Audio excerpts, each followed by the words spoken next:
I always used to be a huge fan of Telltale games, like a huge fan.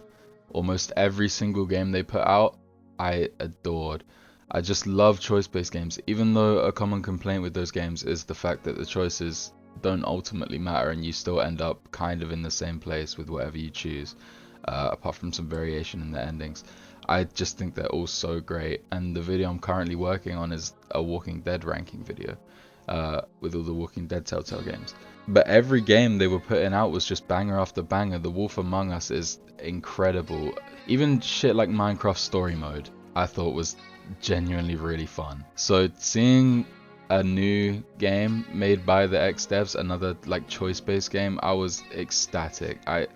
I miss the style so much, the pressure of making choices, even if you know for a fact that they lead to nothing and you'll end up in the same place. The actual just making choices is so exciting and like enthralling as a gameplay. I love it. So then I see this kind of choice-based management sim based around superheroes with Aaron Paul playing the main character. I was immediately like, yeah, I'm buying this. And again, it was top of my Steam wishlist for ages. I didn't play the demo because I didn't want anything spoiled for me, and as it's come out now, I can confidently say, this might sound crazy to say, this genuinely might be my game of the year so far, or it will be in the future. I haven't played Expedition 33. I feel like I should just clarify that. I know that's most people's game of the year, and it probably would be mine if I'd played it, and I will at some point. But right now, I can't think of anything I've had a better experience with than Dispatch. Even things like Silksong, which is incredible. Dispatch has been, for me personally, outstanding, and that's for a number of reasons. I think the first thing you're gonna see is obviously visually, this game is incredible. Like the animation used is so fluid, so popping, like the colors, that it's so nice to look at, and that doesn't ever change. Like I don't think there's a single shot in this game that's ugly. It's literal visual eye candy pretty much, and I'm saying that with both just the visuals themselves and with the character designs, because holy shit, I love how the characters are designed, from the main character to like background villains. They all look so good and they're so creative. I love all of the Z team as well, and the character interactions in this game are honestly what make it. The dialogue and the voice acting is so immersive and so like real, and it's just so well done. Every conversation that you see that you're a part of it's never boring. The conversation could last 10 minutes and you're not getting bored. Like all the little interactions between the Z team as well when you're doing the actual dispatching, which by the way, just that whole game mode is just fun on its own, and I saw people saying they just want a game mode of just playing that, like an endless mode, and I completely agree because it's so fun. Back to the voice acting. When I saw that Moist Critical and Jacksepticeye were going to be voicing characters, I was kind of worried because I know these people's voices quite well, and I feel like it would be very noticeable to me if they were playing these characters. But while it is still noticeable that it's them too, I think they do quite a good job, as does the incredible rest of the voice cast. Like, this is some of the best voice acting I think I've heard in a video game, to be honest. Is up there with stuff like Baldur's Gate 3. Any time that it does pull me out of the immersion by being like, oh, that is Jacksepticeye, oh, that is Most Critical, it's more like a positive. Like, I'll be laughing at a line they've said that wasn't even intended to be funny just because it's them saying it. So, it really doesn't take you out of the immersion that much, which is good, because I was a bit worried about that. Another standout, by the way, like, I was not expecting this, but the music in this game, I'm like kind of in disbelief at how good it is. The music in Telltale games has always been good. Like, you go back to the first Walking Dead games, those soundtracks are really good. But this is like a different level. This is like, I don't know what's going on with the soundtrack, but every scene, when you start hearing the music come in, it is like, it boosts the emotional scenes tenfold. It makes the action 10 times more impactful. It's really good music, like really good. Another well, I'm gonna keep saying another standout because this video is a bit unscripted, as you can probably tell, but I just have so much to say about this game. The main character that you play as, Robert, and Aaron Paul's character, such a good main character. Like, I cannot think of a better character that you would want to play in one of these games. This might be my favorite. Oh, actually, that might be crazy to say. I was gonna say this might be my favorite I'll say Telltale game in quotations, my favorite like choice-based game protagonist.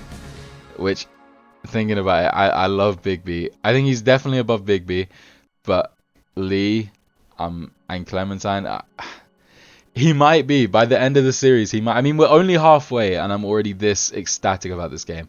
So either it dives off a cliff, and I've still enjoyed my time with it, or it keeps going the way it's going, and it becomes one of my favorite games of all time. Which again, it almost is already. For me, I wanted to make this video now instead of waiting for it to finish, and I'll probably do one when it's finished as well, just as like a recap. But this is like a Deltarune situation. Like, I think Deltarune's chapters, I think it's around halfway, right? It's got 8 chapters, I think, and it's 4 in. This is how I feel about Deltarune with this game. Like, the game is nowhere near finished, and I'm already like fucking in love with it. So if it can keep, this is like same thing with Deltarune. If this game can keep going, then like I don't know where it will finish in my top games of all time, but it will be pretty high. Honestly, this game has weirdly a lot of similarities with Deltarune, and not just because of the chapter system. Like, the music in both games is outstanding. The character interactions is what makes the whole game visually incredible. I mean, I know these are kind of like base level comparisons. Like, it's not anything crazy, but I do see a lot of similarities. And yeah, another thing actually regarding the choices.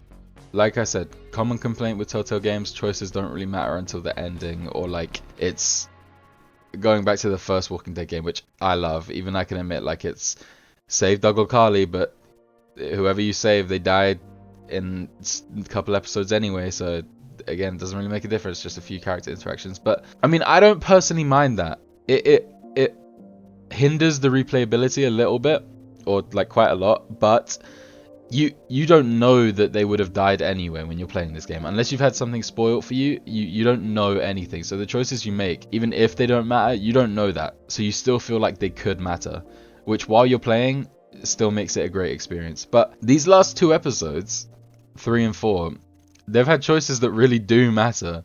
Like, personally for who you're playing as the main character, and just in general for the game. Like, cutting a member of the Z team, which I was not expecting. I thought that was like set in stone, they were just your team. But cutting them and having them presumably come back later at another point is quite a big choice, I feel like. And the even bigger choice being the like romance options between Blonde Blazer and Invisigal. Blonde Blazer. Sorry. Invisigal being the better choice, by the way. But I don't blame you if you picked Blonde Blazer. They're both. It's really hard to pick. That's what I mean. The choices are quite good. I just preferred how the relationship between Invisigal and Robert was going. So I felt like I couldn't not pick that. I've seen all the discourse around it. It's pretty funny. I'm trying to think of negatives for the game. I really don't think I have any. I'm trying my very hardest to think of a negative, but I guess I have 2. And the first one is that the Steam achievements kind of spoil some things that happen in the future. But there's a very simple fix for that. Just don't look at them, which is what I'm doing. I've seen some people complain that they spoil a few things, or they like, I don't think they spoil things, but they hint towards things that you wouldn't want to know beforehand. So I don't watch the episode trailers before the actual episodes get released, because I want to go in blind. And my other negative would be the episodes aren't out yet, which again is not a negative, because I think I prefer this weekly style. If it was all out and I just blasted through it, like, I'd be done by now. I'd probably still adore it. I don't think it has that impact. When it leaves, it doesn't really leave on cliffhangers, but when it leaves the episodes on those super high notes, it feels really good. And knowing next week you'll have something to look forward to, and as the stakes are going to keep increasing and increasing until we get to the end, I think it's just, I really like it. I don't think I'd like it for a lot of other games to do this, but for shit like this, I think it works. And 2 episodes a week is pretty good. Like, if it was 1 a week, maybe I'd have a problem with that, because 8 weeks to finish is pretty crazy. But 2 episodes a week for 4 weeks, that's, yeah, I don't think that's bad. Overall, this game is just like phenomenal, bro. I don't know. It's not that I was expecting it to not be this good. Like, I saw the visuals in the trailer when it first got announced and stuff like that. I was beyond excited, but I was still skeptical, because it's been so long since one of these games happened, like the choice-based games, and I miss them. And I hope after this they keep making more, which they should, because holy shit, this game is incredible. And I'll wait until it finishes, but this genuinely, if it keeps going the way it's going, it should be a Game of the Year contender. It really should be, because my god, there hasn't been a game this good in a while. Yes, I'll play Expedition 33 at some point, maybe. It's expensive.